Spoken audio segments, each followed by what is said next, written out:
Kadi jawab gapo tu? Capati. Cucu lah ha. Tak cucu Umi ni ha. Tak Umi tengok ha. Cucu dia buat kerja tu ha. Oh, comel Umi nak pergi mana gitu. Pergi masjid. Nak pergi bagi nasi Khadijah. Jadi Khadijah ni Khadijah bagi masjid dah. Capati lagi giling ha, comel ha. 4 segi ada. Dengan telefon lagi sebelah. Pandailah cucu dadi ni. Masak kari kambing. Kari kambing kita kena ada ni. Bawang merah, bawang putih, halio, ada kering, daun kari. Serbuk kari, pergi blend, masak kari kambing. Kari kambing kita kena ada ni. Bawang merah, bawang putih, halio, ada kering, daun kari. Serbuk kari, pergi blend, santan, minyak. Jadi kita panaskan minyak, campur dengan minyak sapi, daun kari dulu. Lepas tu masukkan bawang yang kita goreng kat ni. Bawang merah, bawang putih, halio, lalu kering. Sudah garing, kita masukkan serbuk kari babah.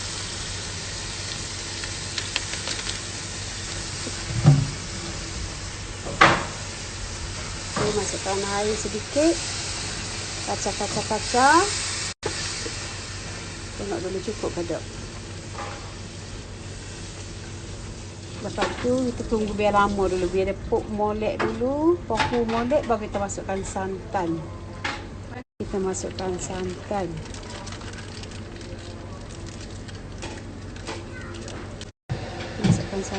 Kacang biar dia kering sekejap.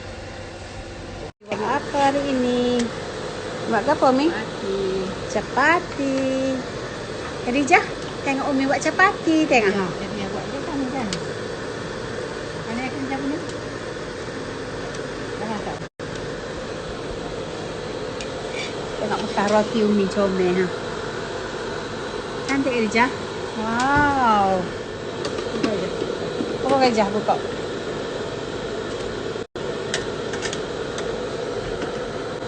Roti Umi cana-cana dia letak dalam plastik satu-satu. Supaya buat segera gitu Umi deh.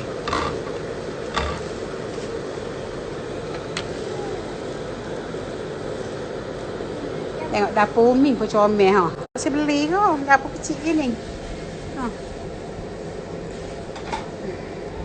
Betul ke dia? Oh, comelnya roti Umi gelembung ha. Wow, it's the best. Wow, sedapnya. Jawablah. Tak pandai. Umi pakai minyak sapi ni pergi blend. Wow, it's the best. Sodet Sarawak. Sodet beli Sarawak ni. Umi ayak ni. Mana tu sodet tawar? Bukan tawar. Beli di tawar. Oh, comelnya roti Umi gelembung ha. Wow, it's the best. Wow, sedapnya. Dah siap dah ni. Legok molek dah ni. Ni Umi buat singgah ikan. Umi nak makan singgah ikan.